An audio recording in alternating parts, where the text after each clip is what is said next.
So not going to do as good as her. Thank you guys for coming out today. I really do appreciate it. Never felt more at home in my office than I do right now in front of all you guys, which is really nice. You guys make a really nice warm space. Just a little bit of housekeeping. There are restrooms here. We're not totally 18th century outhouses and chamber pots and whatnot. We do have restrooms located. We walk out the door, look to your left. There's a little sign that says restrooms on the ceiling, which is another left. Women's is on the left, men's is on the right. I'm sure you guys would have figured that out on your own. However, I am here to do a little bit more than just talk. We're going to talk about a couple different topics. One thing that was actually standing out to me while I was doing this today and like kind of getting ready for it and, pantomiming and talking to myself in front of a room full of nothingness. I was really getting into this is about freedom and what liberty looks like. And, we're on the eve of the 250th celebration of the U.S. being, oh my goodness, Declaration of Independence and all that kind of good stuff. And what was actually standing out to me was more that we're talking about agency, much less freedom for a lot of women. What they choose to do with their lives and their bodies and their time and in their space. And I thought that, I'm pretty thankful that today during, this month and on the eve of such, auspicious dates, we get to talk about some of these kind of cool topics. So the first slide's going to be a little underwhelming. Bear with me. Not all the pictures are as bad as this one, but they're pretty bad. This one's pretty grainy here. So we're talking about free women on the frontier. And before we get any further, I kind of just want to reach out to the crowd and say, what do you think the life of a woman was like? Give me just like a quick little blurb. You said what? Hard. You give me a thumbs down. What's a thumbs down for? A lot of work. A lot of work. Okay. Anyone else? Maybe from that side of the room? I got. It's loud over here. They didn't get to make a lot of decisions. They didn't get to make a lot of decisions, right? So they didn't get to make some of the decisions that we are like, this is the big one, right? They're going to be kind of more tucked away. So before we even get to talk about what the frontier was like, we have to understand where they're coming from. So many of these women are coming from what country? England, right? They're coming from England. They're like, all right, cool. I don't really want to live in England anymore. It's not necessarily the best place. It's overcrowded. London doesn't have enough jobs. It's pretty risky. If you're not a landed individual, you're working on you're a tenant farmer. So you have women coming to the Chesapeake area. It's a beautiful picture. And many of the women that we're going to be talking about today, they start their experiences in the New World in bondage, in a form of bondage. Many of them aren't going to be 100% free for the entirety of their life, and I'm more focused on what their lives look like. Now, there are going to be landed individuals, women that come from a slightly higher tier in society that come with their husbands, and they don't have to do some of the work that we're talking about, where you're like, your life's hard, or it's going to be no important decisions for you, right? You're going to have a little bit more softer ride. And then just as a kind of an interesting note here, the experience of European women contrasted heavily with that of indigenous women, right? So we talk about women on the frontier, oftentimes the narrative does go white, black, and then it kind of stops there. I think we'd be remiss if we didn't at least acknowledge the fact that there was a whole other group of women living here that were from indigenous communities. Their lives were really interesting because some of those societies were actually matrilineal. So you have women who are able to kind of determine the fate of their nations, right? So men would marry into their families and acquire power through them, which is pretty neat. So if you guys can put yourselves in these women's shoes for a second, imagine coming to a new land that's not really well understood with people who you don't share a language with or culture, right? And there's a lot of men running around and not a lot of women. It's going to be a little bit spooky, right? It's going to be a little bit different, especially you just got off a boat, right? So I don't know what you guys, we have like all that nice skincare products, but they're going to have like scurvy and sores. They're going to be eating like these sea biscuits that are unleavened bread. They're going to be like salt, flour, water, cooked nice and low and slow, but unlike barbecue, they're not going to be delicious. They're going to be dry. They're going to take all the moisture out of your mouth. You're eating that every day on the ships. You might be eating some salt pork, which isn't super yummy either. You're going to have a bad stomach. Your teeth might be jacked up. I'm painting a really nasty picture here, and I want you guys to understand this is what you're getting off a boat to go to a new country, and you don't know what's coming, but you just know what you went through, right? So it's might be a little bit scary. So Chesapeake Woman, that could be a good album name. So they were not the first colonists to reach the shore, right? These women are kind of following behind men. Mostly men are going to be sitting in this area. They're going to be dying off. They're going to get dysentery. They're going to get a nice healthy dose of malaria. They're going to die in combat. They're going to die from starvation. They're going to die from the winter. Fun fact: the little ice age that we talk about, it's like, oh, it happened in medieval times. They're actually running up into the 19th century. So the Chesapeake area actually has unstable weather patterns. So you're going to have people who are like oh, I'm going to plant my crops, I'm going to get rich, I'm going to get a wife, and then he's going to die, and then his wife's going to get here, and she's going to go, oh my God, it's so cold, there's malaria, what's going on here? So they're following following men into an unsettled, kind of unstable society, which I think is pretty harrowing. Maryland's going to be settled in 1634. The Ark and the Pendant's Dove, which are the two ships in this painting, they're going to land down in St. Mary's County. People are going to get off, and they'll be like, all right, where's the gold? Where's the land? All right, let's get into it. And it's not there, right? So they're like, all right, well, I got my cash crops. We're going to start planting tobacco, right? Anyone know anything about tobacco? Any fun facts about tobacco for me? Hard on the soil. Hard on the soil, right? So you got to have a lot of land to cultivate it sustainably, which, what else? Anything else? Labor intensive and Lots of bugs. lots of bugs, right? So with the labor intensive and the bugs, you have to have people out there tending to it all the time. You have to have the manpower. You have to have just the hours in the day to constantly be doing that. Anything else about tobacco? Anything else? Any other fun facts? It's a long process to make it usable. Yeah, it's a long process, right? So you need to have not only land, but you have to have the facilities, right? The ability to dry it, the ability to roll it. Then you have to have the means to ship it back to England, right? So you got to be able to get it in barrels, get it on a boat, send it all the way back, right? And then you get your money, right? So that's the kind of colony we're dealing with. Few women have migrated by 1650. So it's been a couple years since women show up. But by 1704, over 7,000 adult women are living in Maryland, right? And that's for a couple of different reasons. I said state, but it's definitely still a colony. Nicholas from the past wasn't that smart. So women are here for a couple of different reasons. One of which they're kind of looking for opportunities. So you're going to see a lot of younger women, right? And by younger, is younger than we kind of expect, but it's actually going to be older for that period of time. You're going to have 18 to 25-year-olds, 50% of whom are going to be 20 to 22. When contrasted with men, average age of them is 18 to 22 years old. Few are older than 28. So many of these women are going to be single. They're going to be single women. They're not going to be coming over here with their husbands and their dogs and anything else. They're by themselves. Oftentimes, they don't really have that much with them. They might have some personal belongings, but as we know, property rights aren't something that really existed super, super highly in the past, right? A lot of women, they're under their father, so their father owns all their stuff and all they can do, and they determine what she has access to and what she doesn't have access to. She comes out from under her father. She's married. Her husband takes over that role, right? So when they get on this boat, they don't really have that much, but they're wits. So, and then there's a small amount of women that come here for religious freedom.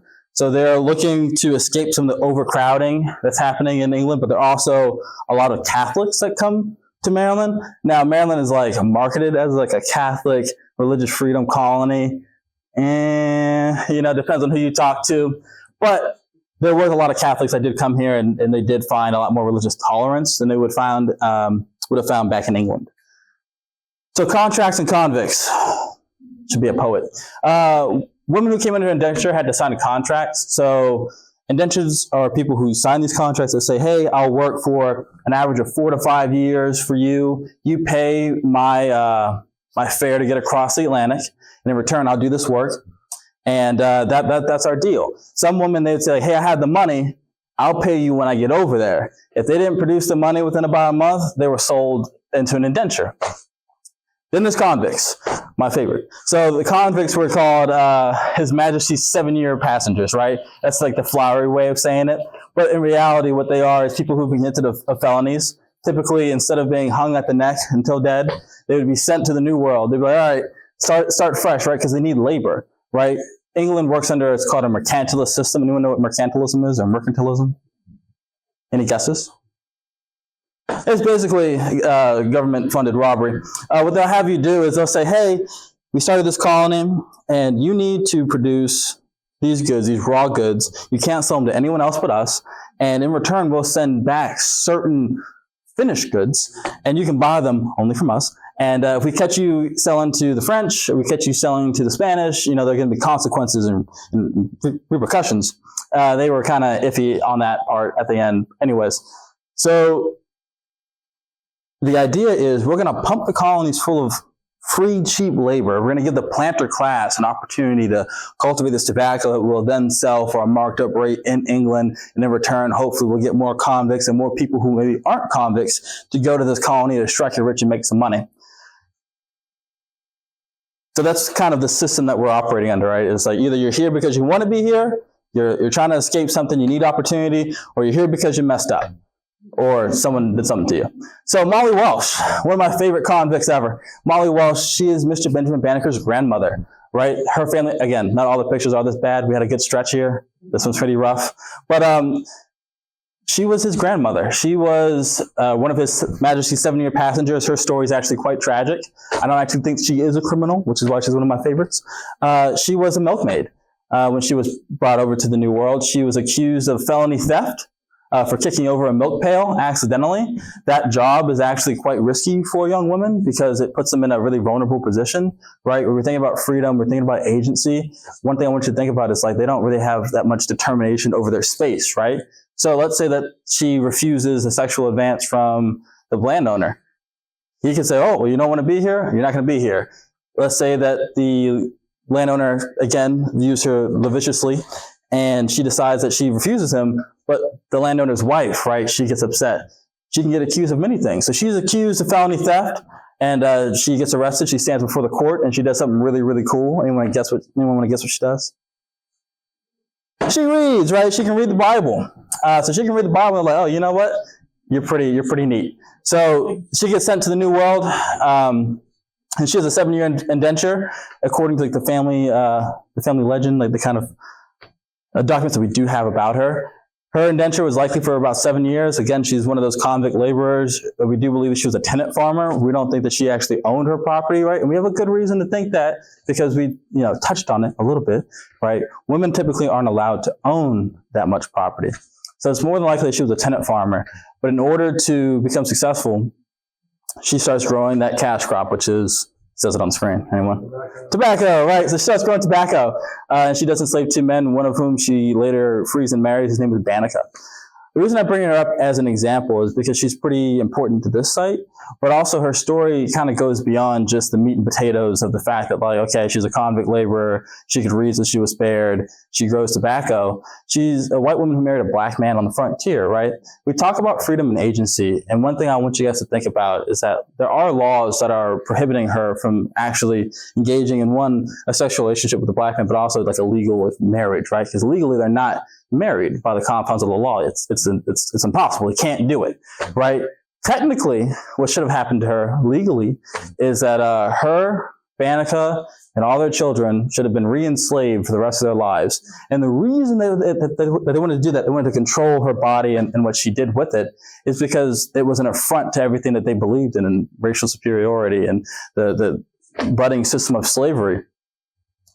But she does something really unique. On the frontier, she's able to have that life, right? Because she's kind of away from society. So I want to think about that individual agency. She makes a decision. She chooses to enter into a relationship with someone that puts her in in a very vulnerable position, a very threatening position, right? And from that came Mr. Banneker a couple of generations later.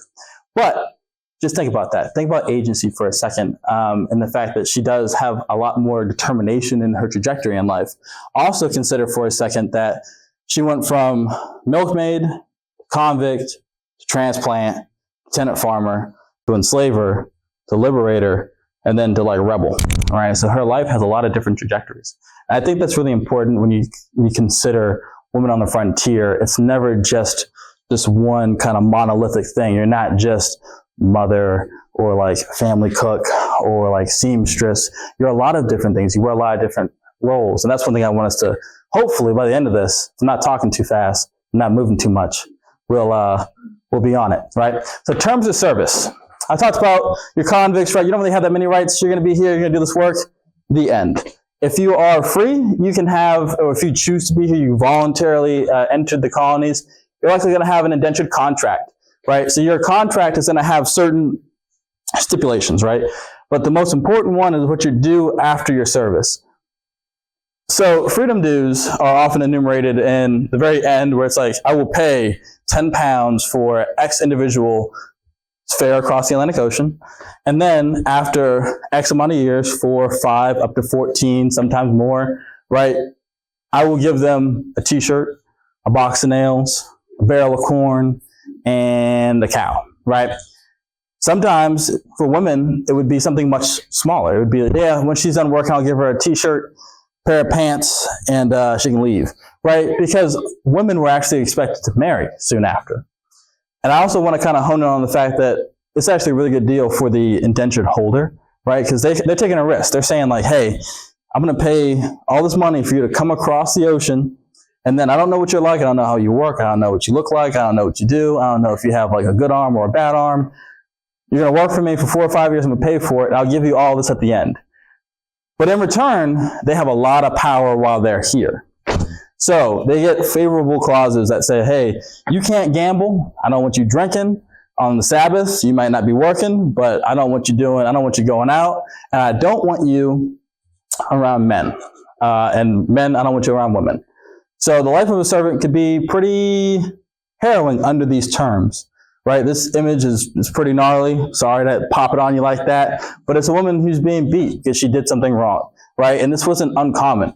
Women were not spared the hardships of life just because of their gender, contrary to popular belief. When we think about, and it's somewhat anachronistically, we think about women on the frontier, we think about like old House on the Prairie or something like that, right? Which is like the 19th century anyways. But anyways, we get into it, and you're looking at these women and their lives, right? Because they're going to be, sometimes they're sleeping in basements where it's cold. They're sleeping in attics. They may be sleeping outside.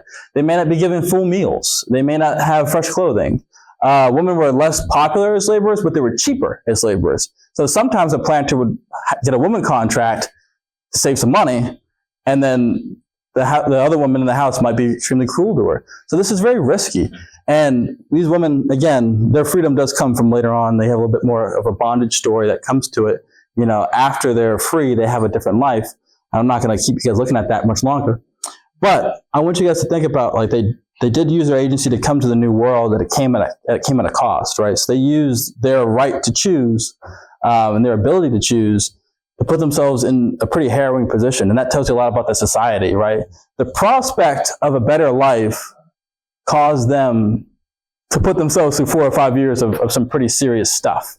If I was a cursing man, I would have said something right there. So let's think about what they're bringing with them, right? Many of the possessions women brought reverberate through American history. That's a very vague statement. What do we think that the women are bringing with them? What are they taking with them across the ocean? They don't have much, but what can they bring? Sewing kit, that's a good one, yeah. Very tangible. Bible, good one. What do we carry with us every day? Not our cell phones. They didn't have one of those, I promise. They brought their history, right? Their experiences. One thing that's really neat about women, especially women that are coming to Maryland, they're having indentures, and you'll see it also with enslaved women. They bring a lot of their heritage with them. They carry it like in their hearts and in their souls, and it does shape how America is formed. Women are bringing the recipes from back home. They're bringing seeds. They're bringing like mint seeds. They're bringing different recipes. They're bringing medicine. They're bringing cures and balms and whatnot, which I think is really fun. Women were one of the driving factors for the communication of old world food items and commodities. So they're not just saying like, hey, I brought this mint here. When they get married, they're like, hey, we had a kettle back home. I would like to have a kettle again. Or like, hey, I really, I don't like this practice you're doing. We're going to go back to the old ways, right? But also, they wear another hat outside of being like a mother or a wife, well, outside of a wife. They're a mother. So typically they're in charge of education as well, right? So when I say they bring their history with them, they do bring a lot of their own heritage from England with them. They're educating their kids on the past and what it's like to be, you know, a woman or a man. Yeah, which is that last piece here. So legal rights, again, a little bit accurate.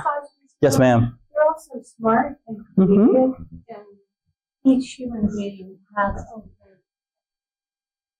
Yeah, they all have their own voice. A lot of them do eventually into the 18th century. They start showing that creativity. It's just hard at the start, right? Because there's just not enough for them. There's not enough scrap material for them to really show how to quilt, right? Later on, sneak peek. When we get into the 18th century here, we'll start talking about some of the ways that they were more creative. But I want to get to the nasty stuff first. So, the sad stuff first. Anyways, legal rights, again, they were also very, very interested in making sure that women didn't get pregnant. One of the big reasons they were so focused on that during their indenture was to ensure that they got all the labor they could out of them. Oftentimes, if a woman got pregnant, her indenture was extended for another year. But indentured folk could sue for being underfed or underclothed, and they were often prohibited from working on the Sabbath legally, formally. Didn't always happen, but there were some protections in place. That's a duplicate. So what did freedom look like? Look like that. So women's mobility was often tied to the family unit and the social mores of the time. That's our general theme here. So in England, a woman is expected to get married, to have kids. She's expected to kind of be under coverture, right? There's a term called femme covert. Anyone know what that is? Femmes covert? I'm sure we have some Patapsco heritage people hear that now. Anyone know? No? Anyone know? Basically means that you're covered, right? You are under the property, you're the property of your husband, or you're the property of your father, right? The female covert, the female covered, right? So they're kind of drawn back. Now, when you get to the colonies, it's a little bit different, right? Single women, after their indenture, they have a really unique ability. They're actually able to choose who they want to marry. And they're able to choose who they choose to, well, they choose to choose. They're able to determine who they want to engage with in premarital stuff, right? So they're actually exercising a lot more control over their bodies. Interestingly enough, women actually outnumbered men. So men are lining up to marry these women, and they have the ability to say, no, I don't want to marry you. There's another guy down the street, he has more money than you. Or like, you know what, he has a nice farmstead, how many acres you got? Yeah, you don't have enough acres for me, right? So women are having a lot more control over their bodies, which is pretty remarkable. But also, it's less frowned upon from some of the social norms, right? So let's say a woman is, and she's not the common woman, she's a wealthy woman, right? But she's able to go out and engage with the redcoats. She's able to go out and engage with people and go to more social soirees in the Chesapeake. Up with the Pilgrims and whatnot, they're not really with all the dancing and on the non-coverture. But down in the Chesapeake, you do have more women who are engaging in these kind of less traditional relationships. I want to say, like later on, there's 1/3, by 1700, I think 1/3 of women are pregnant when they get married, which is a pretty big departure. And you also have women who are getting pregnant during the indentures. You have there's so many women getting pregnant so quickly that people are actually buying out their contracts. It wasn't uncommon for that to happen.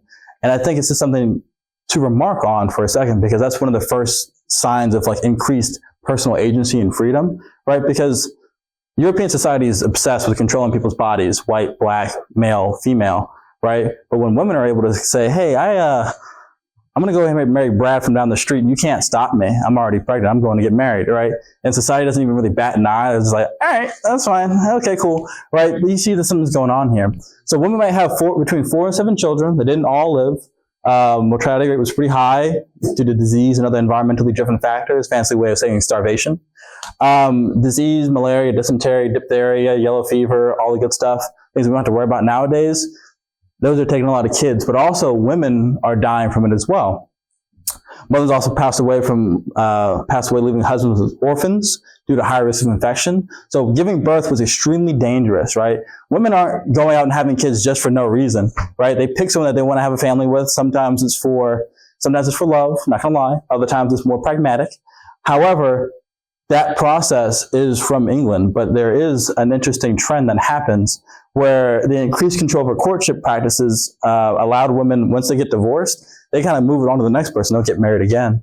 And one of those kind of interesting people I would like to talk about, she never actually got married, never had any kids. Her name was Margaret Brent. She was the first person to request the right to vote in Maryland. She actually requested 2 votes, one for herself and one for the person she represented as a lawyer. She was a land-owning woman in Maryland, established residence at 30 years old. So she came over a little bit older, again, following that trend of older women for the time coming into the state of Maryland, or the colony of Maryland, looking for opportunity. She actually is granted land by Lord Baltimore. So she has land. By the end of her life, she has over 1,800 acres, which is pretty nice. But she makes her money by selling indentured contracts. So she'll hire someone to come across, sell their contract, and then she'll pocket the money. Yes, ma'am. A land grant. Because she was from a slightly wealthier family in England. They were pretty popular. Officially, she was an Anglican, but unofficially, she was a Catholic. And Lord Baltimore was like, hey, I like the Catholics. This is the place for you. So she flees because her sister kind of was like, I'm going to go be a nun in the Netherlands. So all high society is like, excuse me? your sister's a Catholic? And she's like, no, I'm not. And then she fled.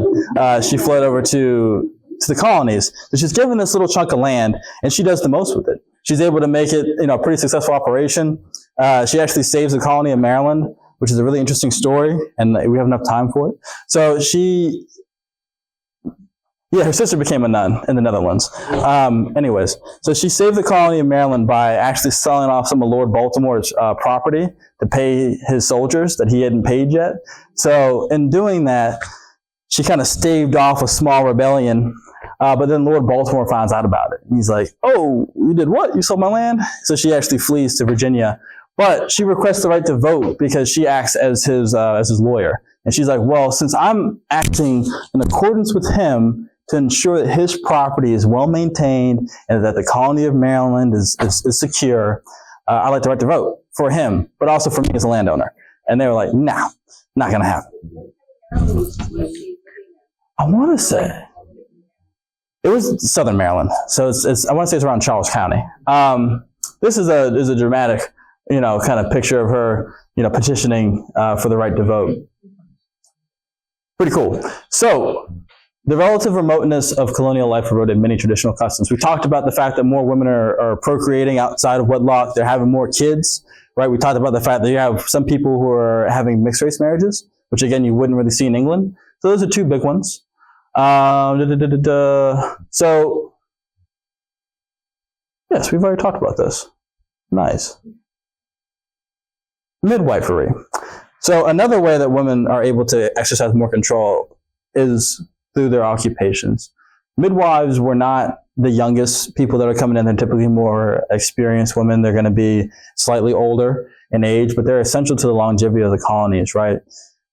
There's a moment in time where Maryland looks like it's going to fail, and that's because we're not quite reproducing enough to have a stable population.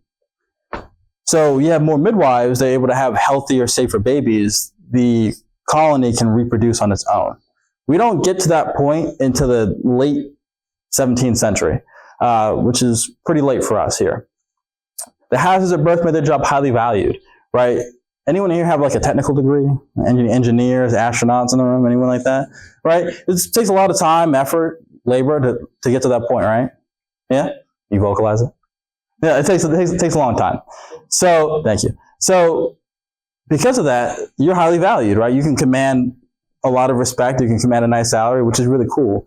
Midwives had that thing going on for them, right? Because they know the herbal remedies. They also know what's making people sick. They know how to fix it. And they're a little bit warmer and a little less sterile than this individual here. This picture is actually from the Porter Phelps Huntington House out in Massachusetts, near my alma mater. And it depicts Miss Huntington.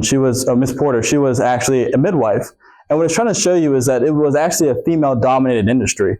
For centuries, it was women who were going to be mostly midwives. You start getting more male doctors and like OBGYNs much later, but they were kind of frowned upon. Many women didn't want to go to a male doctor because, one, they weren't the best, right? Because they talked about the four humors, right? They talked about blood and bile, and they're sitting here doing bloodlettings. They killed George Washington, right? They killed the first president, first assassins. Anyways, so these doctors, they're not the best, right? For the midwives, they're turning into more holistic medicine, right? They have a better understanding of women. So many women are like, hey, I would rather work with you than the guy with the big scissors, because I think you understand what I'm going through here a little bit better. You have a good track record, right? I know what you're using. Yes, I grow that bee balm in my backyard too. Okay, I see what we're doing here. But men actually targeted midwifery as they called it a barbaric practice. They frowned upon it because it was unscientific. Men actually understood the agency that many women did have in this role. And by the end of the 18th century and into the 19th century, midwifery is under attack from a lot of male physicians, right? They actually paint, I didn't put them in here, but there's some pictures of like, they have these women, they make them look beastly and masculine. They make them look like inhuman because they're attacking the institution. Also, kind of a fun tidbit note here, there were African-American midwives, right, who were quite successful. So George Washington had an African-American midwife. He paid her 12 pounds, which is a lot of money. We don't think about it now, but it's a lot of money. So herbalism. So many women serve as the herbalists for their family, right? You didn't have to be a midwife to have holistic remedies. you had to have a strong knowledge of local and old world remedies. So, for instance, you had to understand that, okay, we got mountain mint, which is native to Maryland, and then you got like ground ivy, which is more English. You have like scarlet bee balm or bee balm in general, lemon balm or whatnot, but you also might want to use some old world stuff, like I think comfrey is a good one. You might be using yarrow. So they're learning not only from themselves, but they're also learning from their mothers before them.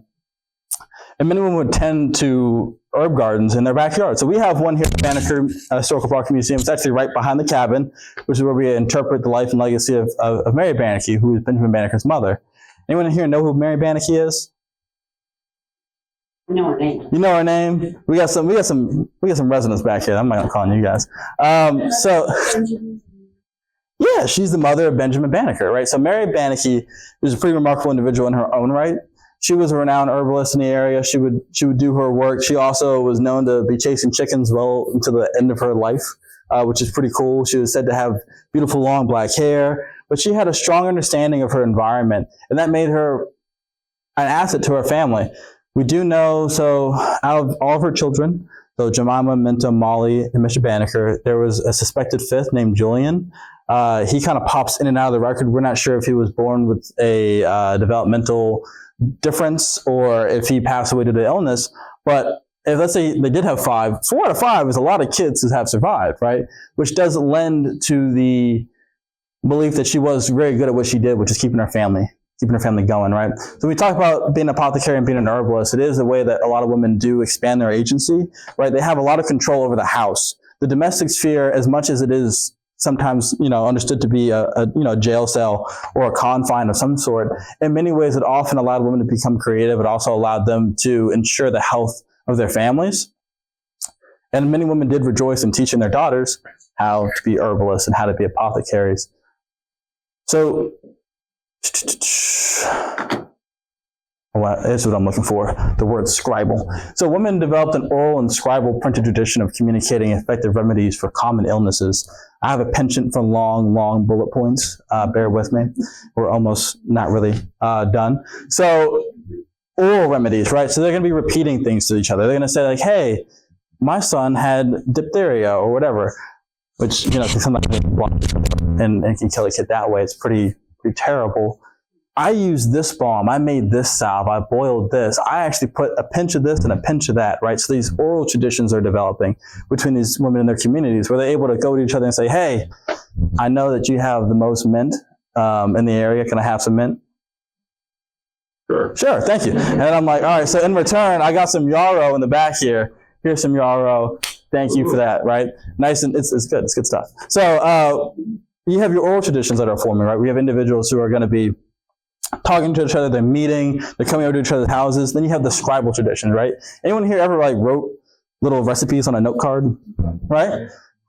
Yeah, that's a lost art. I don't have my recipes written down, but they're not really worth saving, so that's fine.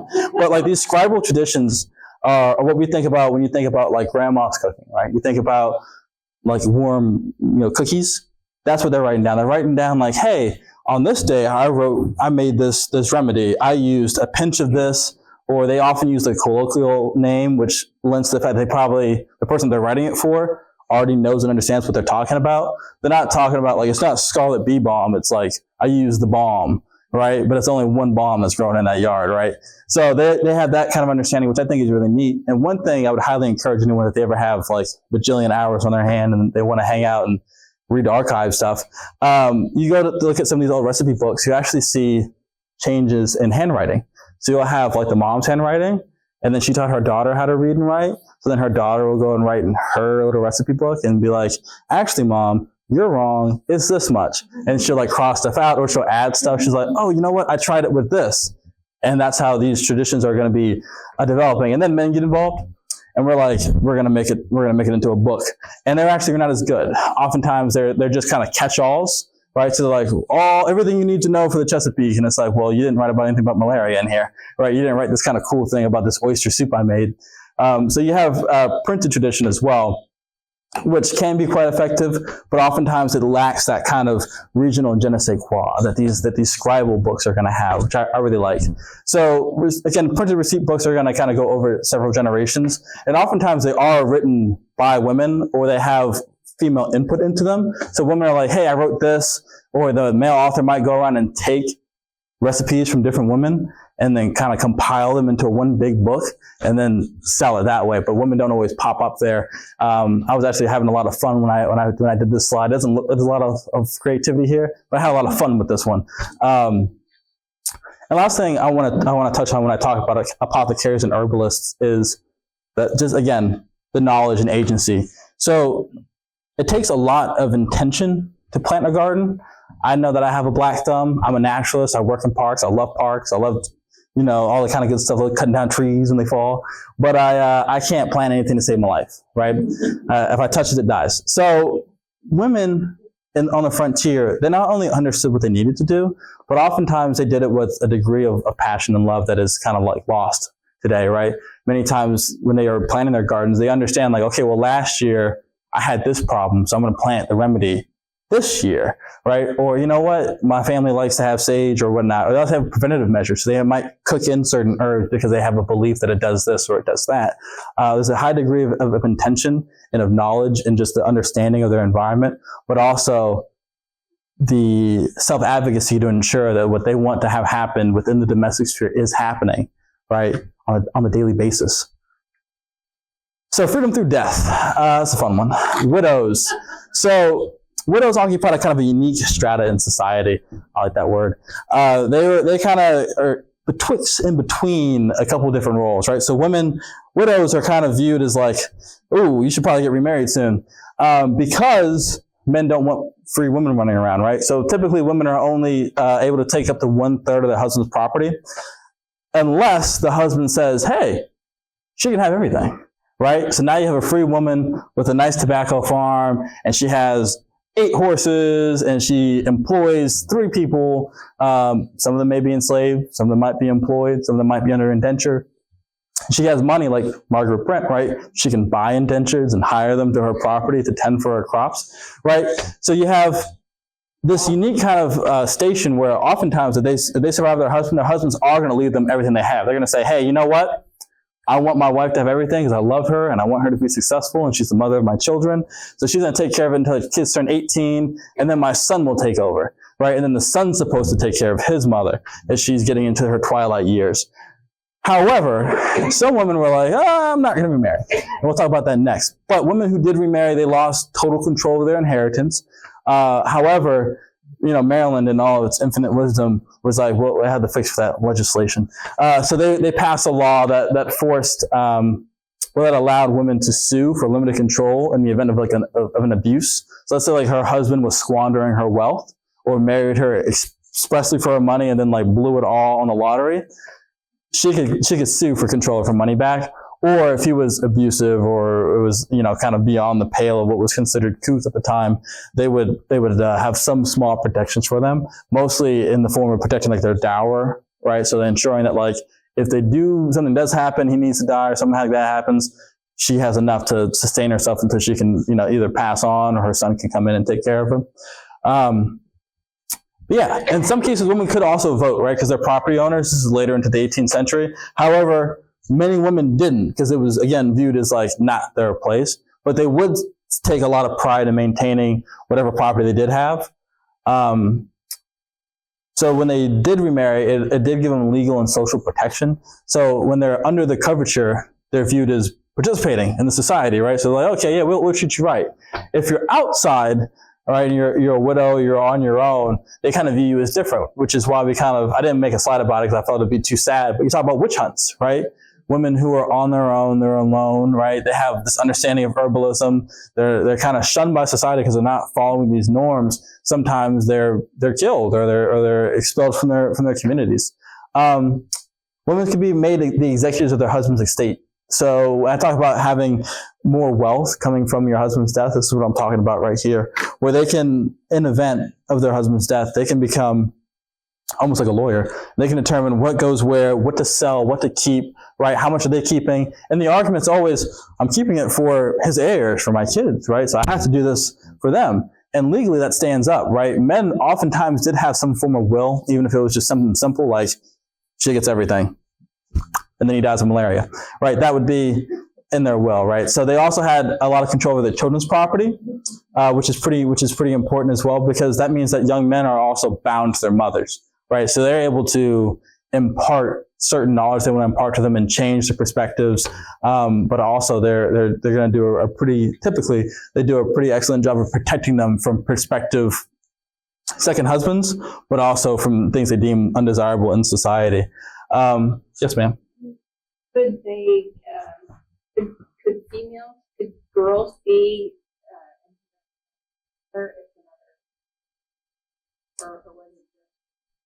It's possible that a daughter could inherit. However, it's pretty rare. Typically, there's more than one child. And if she did inherit, oftentimes the daughter would get married because she didn't really have so then it becomes her husband's property.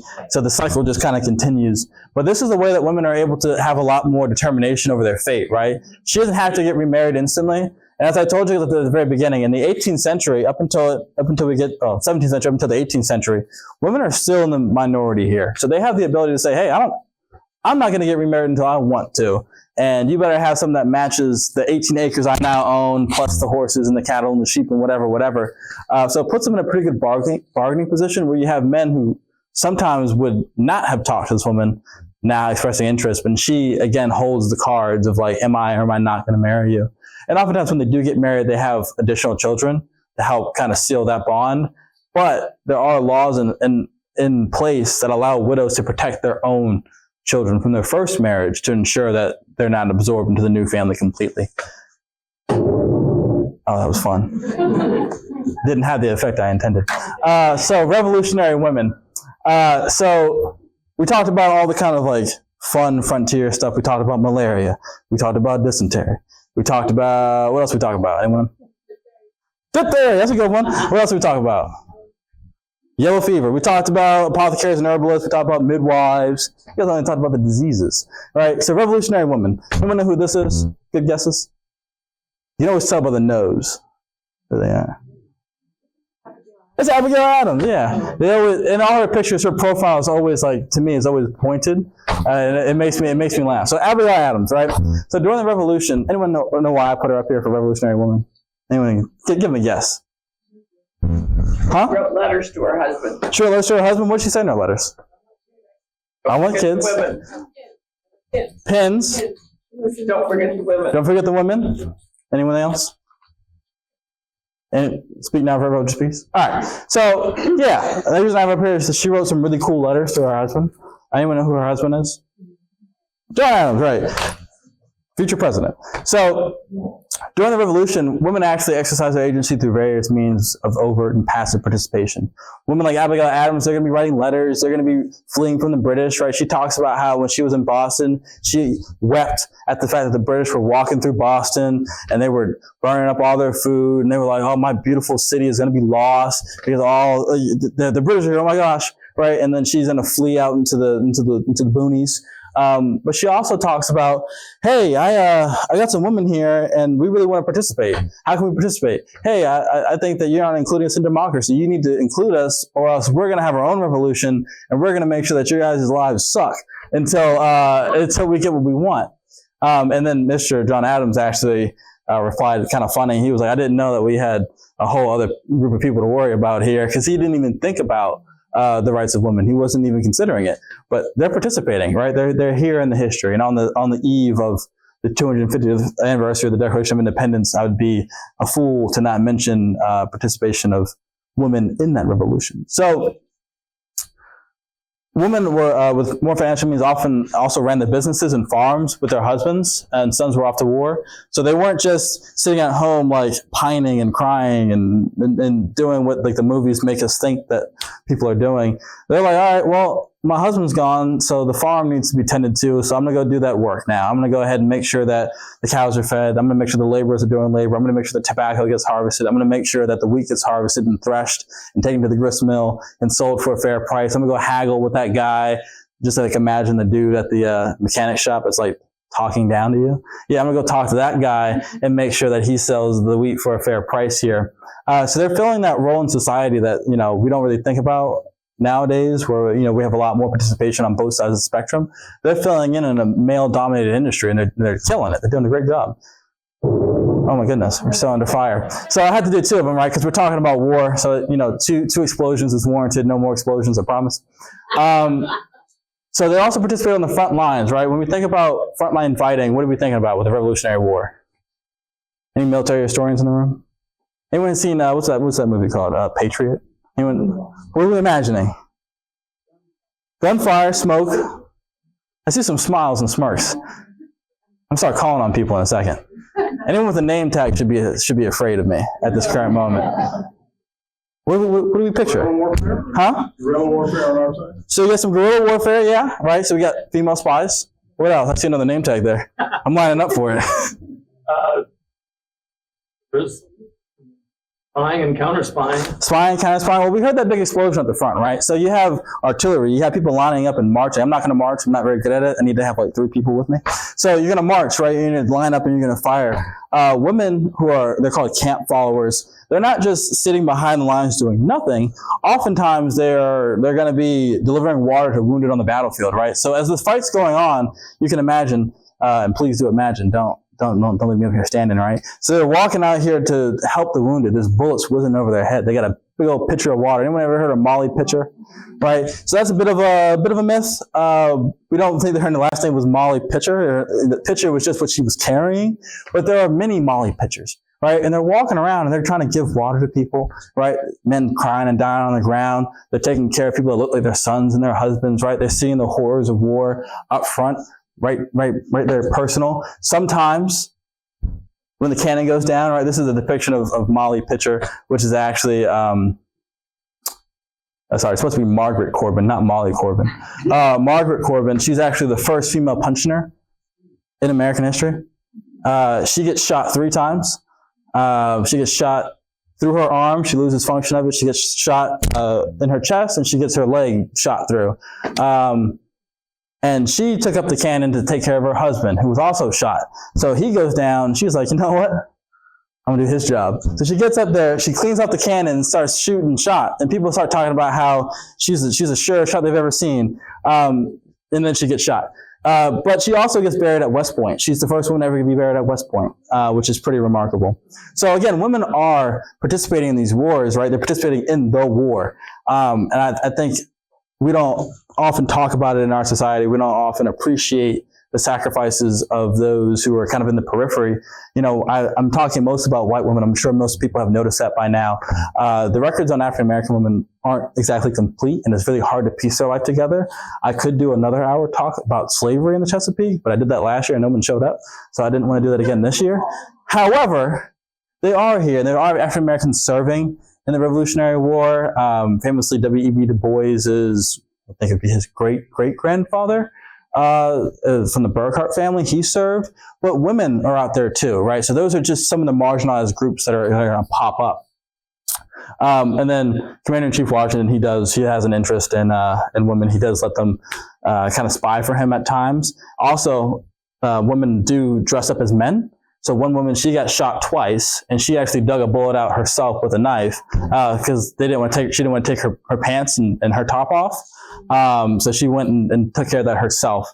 So on the front line, women are participating. They're not just politically, they're not just like sitting at home like, oh, this is a terrible war, or writing. They're going to be out here fighting. I think there's no more explosions, right? Yeah, all right. So behind the lines, right? So they're still in the theater of war. They're what we call non-combatants. That's a pretty easy one, I think. Yeah, non-combatants, right? So they follow the column of troops. So one thing I'd like to cover now while I have the time is most people think of camp followers. What do they think of? Prostitutes, right? They think of prostitutes. They think of women that are like stealing, and they're doing immoral things. In the Continental Army, that was actually much less common. The British would pay to have prostitutes follow them, and it was kind of like more, supported, right? But if a woman got into that around the Continental Army, she was actually subject to being hit with a cat of nine tails, just like a man would have been, because President Washington wasn't that interested in having women around anyways. So he was kind of a draconian in some of his punishments, where he's like, hey, I'm not really feeling that thing that you're doing. And he would make an example out of people. But they would take up jobs as nurses. So nursing isn't like how we think about it nowadays, where you go and there's a beautiful nurse and she's going to take care of you and give you a shot and whatnot. They're going to be like emptying out bedpans, and they're going to be hanging up linens, and they're going to be washing blood out of stuff in the streams, and they're going to be attending to you, right? Again, we talked about how midwives and apothecaries and stuff are kind of like in this weird liminal space. They're not exactly the most supported role in the military. And in the movies, they make it seem like they're like right there all the time. Like they have the forceps that are not clean. They're going to be doing some of the nastiest jobs, right? So making sure that people, sometimes changing bandages, making sure people aren't dying of gangrene. But it was frowned upon for women to see a man undressed. It was viewed to be a little bit uncouth.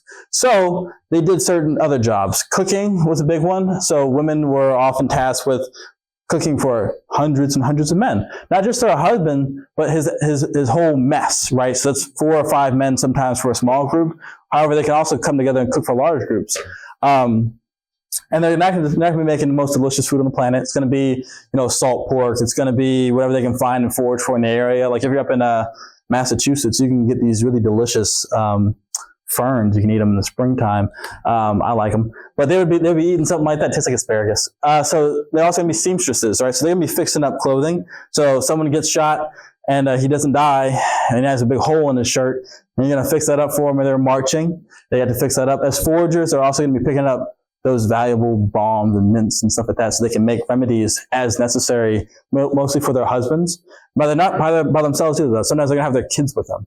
So you can imagine a gaggle of women falling behind this already pretty large-sized military column, and they have everything that they own. Typically, they're carrying with them just like a soldier. They're expected to march at the same or similar speed, so they may have to cover several miles in a day, carrying all their equipment. And their equipment is going to be, again, their personal belongings, but whatever else they need to do their job. And these women are given rations, so they have half of a man's ration. And you can imagine at the very beginning of the war, where food and equipment is already scarce enough, a woman having to feed herself and her kids with half of a ration, right? While still being expected to do a job. In some cases, they are going to be paid, not all the time, but in some cases they are paid. And we do have cases where women who went and picked up a gun or manned an artillery piece were given pensions. But again, that is remarkable, somewhat rare, but not unheard of. And then the last bit that I want to talk about today, and I'm actually pretty pleased with my timing here, political support. So, husbands. Darn. So women kept their domestic markets afloat while their husbands were away. Hey, you gotta own it at some point, right? So women are largely responsible for ensuring the fact that they come home to something. But they're also thrust into this role. They didn't always have a chance to say to each other, like, hey, to their husbands, hey, I really think that we should revolt from England. I think that we really need to depart from being a colony. Their husbands were like, we're gonna have a revolution, and good luck, right? So they take up their own roles. Now there are loyalist women. There are women who are more what's it called? Oh my goodness, neutral. Women that are like, we're not involved with this, right? So you have Quakers, for instance, sometimes. But you have women who are patriots, and they're going to do a couple different things. One of the big things they're going to do is actually take up what's called homespun. Anyone here ever made their own clothes? Yeah. It can be really fun when you choose to do it. When you're kind of like forced to do it, not as fun, right? So one of the big things that they're going to be doing is called spinning bees. Anyone ever done like a quilting bee? Right. So they're going to be spinning thread from sun up to sundown in like the middle of the town square as a political demonstration. So them and all their friends are going to come around and be like, hey guys, let's get to spinning, right? Like a cycle class. And they're going to spin up all this thread.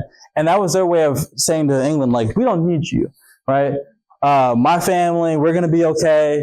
And they're doing it in a female-dominated task, right? But it's still showing a lot more agency, where they're choosing to participate in this revolution in a way that is, very beneficial, right? Because they're not buying anything from England, so they're making the king's pockets hurt. They're saying, hey, I'm not going to buy your thread anymore. I'm not going to buy your nice cotton, right? In 1699, I think, there was an act, I think it's called the Wool Act, that forbid the American colonies for producing wool, because there was a fear that it was going to compete with English-produced wool, right? So they're doing things like, all right, well, if I can't sell wool, I'll make it out of wool, cotton, flax, right? They're going to make their own thread, and they're going to sell it for cheaper. They're going to support their local economy, right? So that movement nowadays, like buy small from your local businesses. They're the first ones. We're not that original. But the second thing is they're going to send it to their husbands while they're away, right? They're going to say, "Oh, hey, you got no socks? Well, the gals back in the town, we got you. We made all these socks so that you're in Valley Forge and you're eating your shoes. Hopefully your feet don't fall off, right? Here are your socks, here are your pants, here are your breeches." And then again, collectively, they were able to demonstrate agency and individual tenacity. I can't stress enough the ways in which the war put pressure on families. Not only are you on the front lines sometimes and you're looking at, carnage and death and you're worried about it, but you're also at home. There's a lack of food. There's a lack of safety and security. You don't know if your husband's alive. You don't know if your son's alive. You don't know if your other son's alive. You don't really know what's going on. You're in a very precarious position, but you're still kind of, tenaciously deciding to participate in this war in many ways. While you might be at home, you might not be following the camp. You're going to be spinning together wool, making thread, or you might just be taking care of the farm. Either way, you're choosing to participate in a military conflict. That's about all I have. It's about an hour sharp. I like to have time for questions.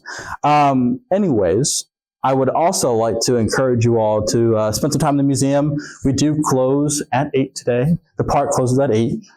Sunset's coming up soon. But any questions, concerns, comments? Anyone want to throw a rock at me? Some tomatoes or something? Yeah. Going back to your very first slide, how old was Banneker's grandmother at the various stages? Mm-hmm. How old was she when she came? How old was she when she got out of indenture? How old was she when she had property? How old was she when she married? So the records are pretty incomplete on that. Yeah. So what I can reconstruct for you here just a little bit is that she's probably going to be around the age of somewhere between 18 and 20, 18 and 22 when she gets over here. She's going to do her 7 years. So she's on the kind of back end. She's around 29. She's on the front end. I'm not that good at math. She's going to be about 25. So she's going to be in that range. She'll do her a couple years as a tenant farmer. She may have been around 30-ish, maybe. But she has her kids quite young, too. Banneker dies when he's very young because a lot of people who come from the quote-unquote old world don't live very well when they're here. They die pretty shortly after they get here. Typically, there was a misconception that Africans would do better in this climate because of like malaria and dysentery and whatnot, but they didn't actually do that well when you don't feed them and you beat them all the time. And then you expose that kind of stuff to them. Same thing with women, where they have a bunch of kids and they're constantly having to build human beings. They don't typically live too long without the proper medical care. So I can't tell you exactly how old she was at every stage in her life, but I can tell you that she probably got here when she was around that kind of median age, somewhere between, 18 to 25. And I can tell you that she probably started having property by the time she's around 30, and she doesn't live too much longer after that. So she didn't actually, Benjamin Banneker didn't actually know her then. He did. He likely knew her at the beginning of his life, because she doesn't get here until, I want to say, 1660s. So a little bit later. So he does meet her. We do know that she was reading him the Bible when he was little and having him read it back to her. So she was one of the primary sources of his education, his written and reading education. However, she likely wasn't living super, super, super, super long.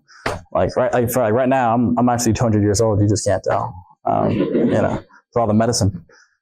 Any other questions? Yes, sir. You talked about the role of women in learning and education. Did that end up being the driving force for literacy and education for children? So women are one of the prime kind of motivators behind education. There's also the belief in Republican motherhood, which is like it's a mother's job to ensure that her kids are raised in a way that makes them good members of our republic, right? That they're going to be educated, they're going to be patriots, right? I didn't mention this, and I'm going to do it now because you reminded me of it. I think it's funny.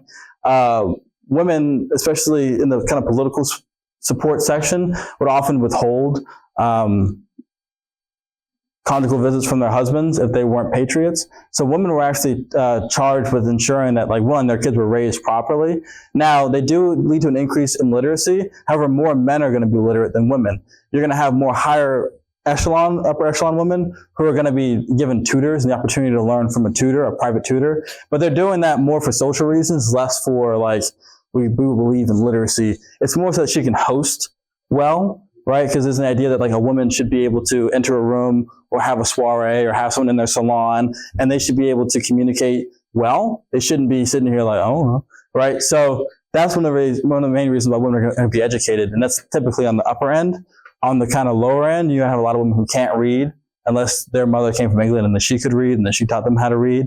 But literacy increases later into the 18th century. I'm just going to add about the Quakers. Yes, ma'am. Again, We're Baltimore County. No, I'm kidding. no problem. The Quakers were religious education, Mm-hmm. and women and men and children. When the delegates started Swarthmore College, anybody else were. But that's a conundrum because one of the delegates not for a while. Yeah. Well, I mean, Major Andrew Ellicott. Yeah. He gets kicked. That's what you're alluding to. Yeah. But again, so there is like religious education as well. Again, Molly Welsh was religious, so she was able to read the Bible. So there are like sects like that, but that's also regional. So like Pennsylvania is where you're going to get the most of your Quakers, right? So it's regionally kind of dependent. It does change over time. They do kind of, obviously they make their way into Maryland, right? They invaded us. No, they make their way into Maryland. They set up Ellicott Mills. Yeah. Any other questions, concerns? Well, Yes, ma'am. one of the things about literacy is that part of the Protestant Reformation was being able to read the Bible yourself. And so states or colonies with higher Protestant, which is what most of them were, had a greater emphasis on at least basics in terms of reading the Bible. Maryland, as a theoretically Catholic colony, didn't have quite that rate of literacy as some of the others. Yeah, definitely. I mean, you look at the programs. But it's that Protestant impetus for being able to read the Bible yourself and not depend on a priest. Yeah, Bible's printed in the vernacular, right? Yeah. But it was also a family affair. So it wasn't just like the mom wasn't always teaching the religious education on her own. Typically, it's the husband that's taking the lead and she's pitching in to help here and there. But yeah, definitely right. Yes, ma'am. I had a question on the herbalist. Yes, ma'am. Since they couldn't bring all the seeds with them,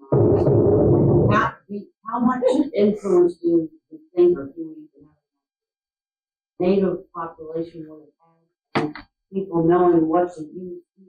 Oh, they would have a tremendous impact on what people know here. Again, like some of these understandings are going to be orally kind of transcribed, but women aren't on the first wave, so their husbands are encountering these people first, and they're seeing what they eat, what they drink, what they don't eat, what they don't drink. So they are going to kind of spread things among kind of these trade routes. They're going to be around each other enough to understand what's going on.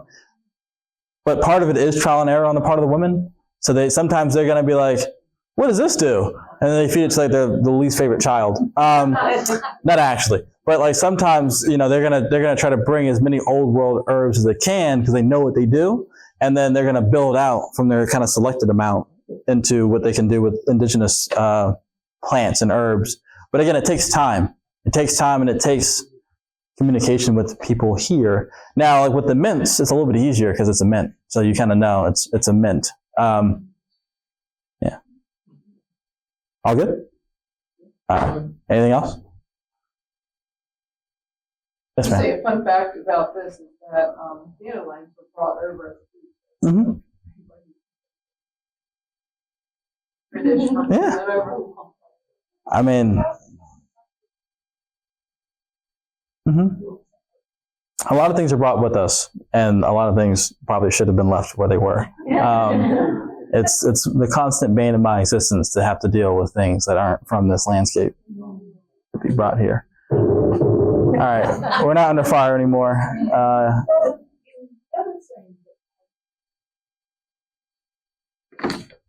Is that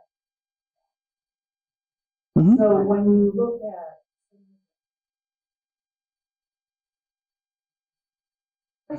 Yeah. are actually indigenous African cultures in society. Very successful farmers Mhm. knew how to grow things and drop things, Right. things like that. So a lot, it wasn't just an awful Mhm. lot of African There was a lot of food and herbal medicine. there's a high African influence, and again, African women do have their own understanding of how to take care of themselves, and they bring in things with them as they come. I know I mentioned it like briefly in the middle. I deliberately didn't talk as much about them today as I was talking about white women on the frontier, specifically because their histories are so much harder to kind of work and intertwine into these larger tapestries.